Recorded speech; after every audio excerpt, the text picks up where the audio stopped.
Hey guys, Ryan here. If you've seen any of my videos, you've probably seen Jerry. Now Jerry's one of my good buddies. He's one of my digging partners and he's in a lot of my videos. But recently he found this musket barrel and it's uh it's not in the best shape, but considering how old it is, we're guessing it's probably 200 years old. It's still okay. I mean, it's in four pieces here. There's three, four pieces, and he put a wooden dowel through it just to hold it together. And he gave this to me, so there's still a breech plug in the end, and it's 34 inches long. Now there was a Civil War camp in this area, a Union camp, but there was also a lot of colonial history there. So we're guessing it's probably more colonial era. This has got probably older than Civil War. But anyway, what I want to do, I want to preserve this thing. I don't want to restore it. Like I say, it's in pretty bad shape in these areas here, but I just want to basically stop the bleeding, so to speak. So I want to stop this rust. I want to remove this rust and then seal it off to stop any more rust.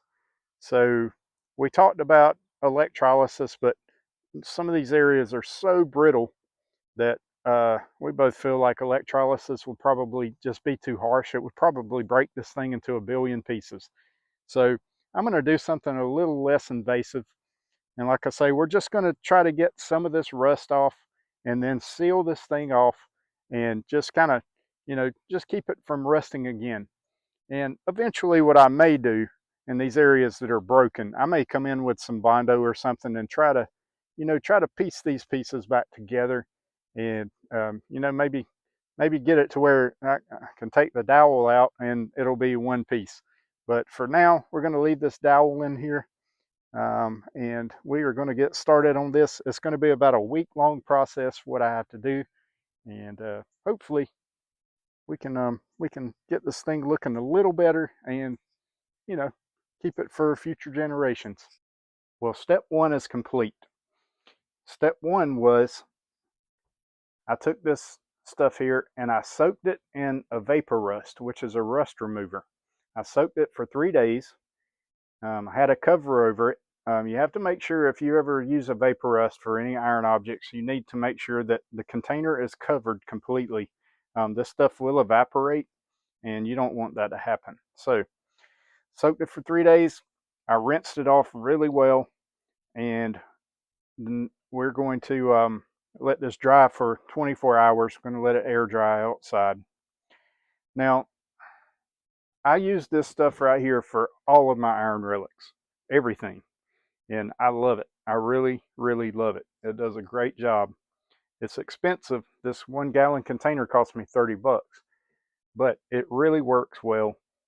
As you can see right here, after 3 days, it's gotten this down to the base metal here, the bare metal.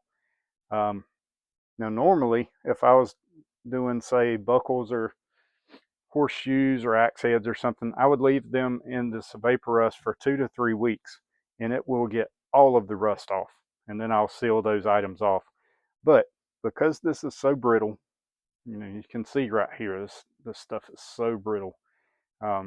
3 days is long enough for me. I was getting nervous leaving it after 3 days, leaving it for 3 days, but I thought that, I'd try to get off as much as I could before I go on to the next step. Now, the next step is going to be, we're going to spray it with a rust converter.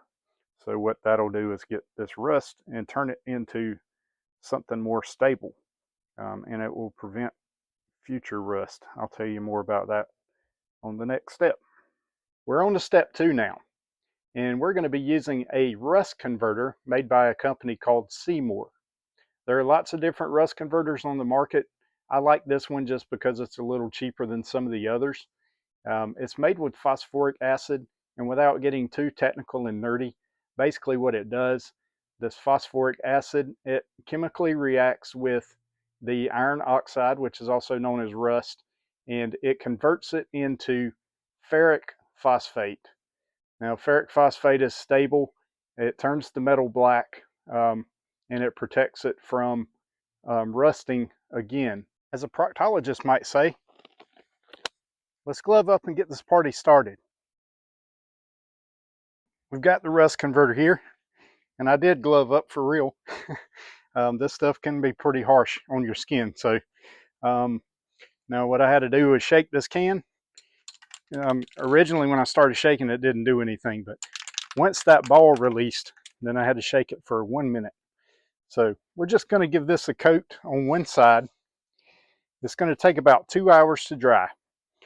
And what I'll do in a couple of hours, I'll come back out and I will roll this over and I will do the other side.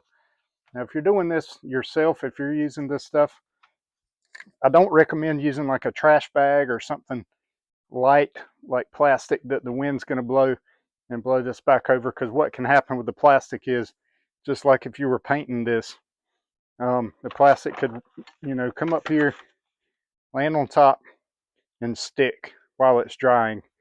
So then you got yourself a mess because you might not be able to get that plastic off. So, all right, so we're going to spray this. Let's give it one coat. Now I'm going to come back tomorrow and do another coat on everything. As you can see, it's black.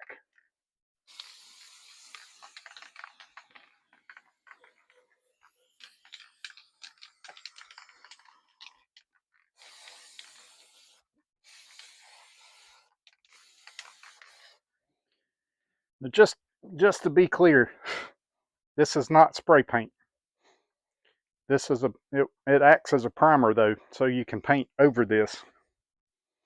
But we're gonna let this sit. So once I've done this, I'll turn it over in a couple hours after it's dried. Do the other side. I'm also going to spray inside of the barrel itself. I won't do that probably till last. All right, we're on to the next step. And I said in the beginning of the video that I may come back later and put those pieces back together with some Bondo or something, but I'm going to use JB Weld, and I'm going to go ahead and do this rather than wait till later. I need to go ahead and do it before I seal the barrel off.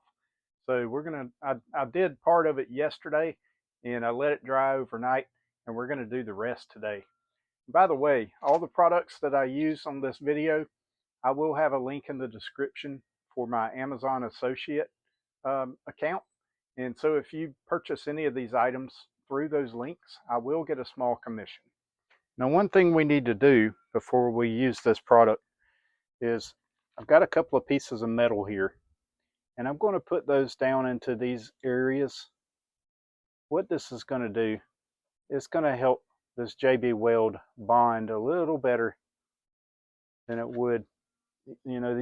These areas are busted out so big, so I want to put that on there so JB Weld has something to grab onto. And this is a steel reinforced epoxy. I'm going to show you how this works. All right, so basically what we're going to do is we're going to put all this on the cardboard like that. And then we're just going to mix it together. So you see one side is black, one is white. We're going to mix this up until it's gray.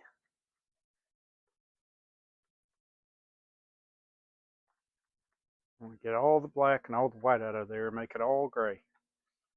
And basically what this does, it doesn't really turn into a metal, but it's as strong as metal. So it's going to bond very well with the iron from the barrel, and it was broken into 4 pieces. So this will fill in those cracks, and it will bond very well. But I'll show you right here. I went ahead and did half last night, and this stuff is, and I can't even get it off. So you'll see on the barrel right here, there's paper stuck to it, and that's fine, because what we're going to have to do once this dries, we're going to have to sand this down. So what we're going to do, and you can be very liberal with this, because we are going to sand it once all this dries. And you need to make sure that you have enough on here that it fills all the cracks. And it doesn't matter if you use too much. You can't use too much.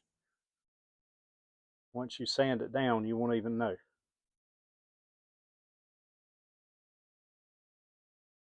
Basically what we're doing here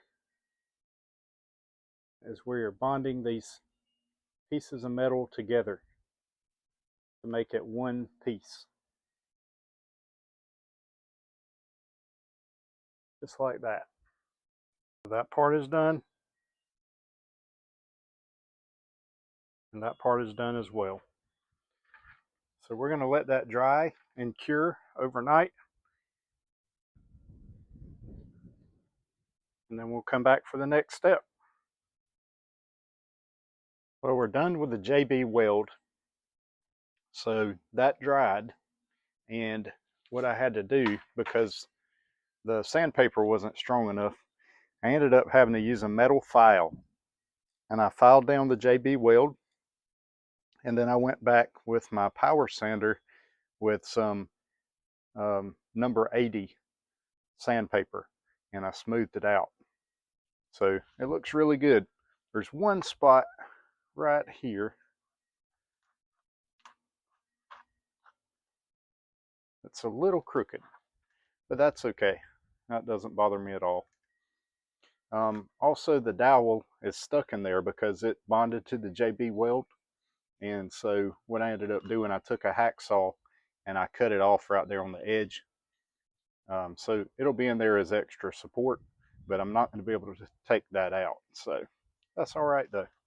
So next what we're going to do, I've got some Rust-Oleum black paint. It's a paint plus primer, which it already has a primer coat on there from the rust converter. But we're gonna spray it with this, and that will be the last step. Well, I'm very happy with this. It has turned out great. It's been painted now. It's not going to rust anymore, and it is preserved for future generations.